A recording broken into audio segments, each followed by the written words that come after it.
She kissed me on the forehead and promised us pizza when she got home to make up for it. I remember the babysitter waving her off as I got the house ready for my friends so we could play Nintendo and stay up late, but something in the pit of my stomach was uneasy.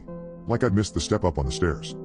When Mom didn't come home the following day, that feeling blossomed, sprouted wings and flew into my heart, where it started breaking away at the fragile casing until it would shatter spectacularly.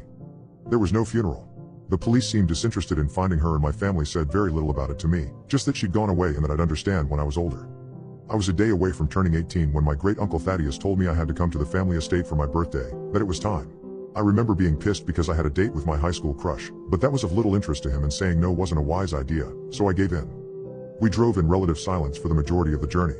He kept his steely-eyed gaze on the road and furrowed his brow. The man was in his 70s but still commanded a room with his gait. I tried to block out the feelings of teenage frustration and focus on the country road. We miss Christina too, you know. He grumbled from behind a thick white mustache. Your mom was a wonderful woman. Beautiful soul and a vision of the world like nothing I'd seen before. But with her and your Aunt Cecilia now gone. Well, it's a good thing you're turning 18. He drummed his fingers against the wheel. I said nothing and instead chose to let my feelings swirl around inside of me as we pulled up on the Lee estate.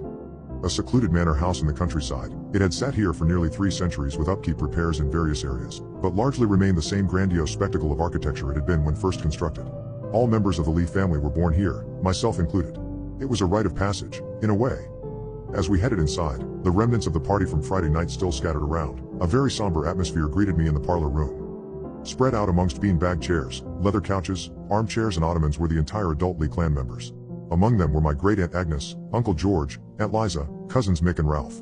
And sat in a large chair at the back was my grandpa, Sir Walter Quincy Carter Lee, a distinguished man with a usually jovial spirit, but now sat morose and deflated, as if carrying the weight of the world on his shoulders. Hi's eyes never left mine as I awkwardly shuffled into the room. In fact, none of theirs did. 30 pairs of eyes fixated on me as I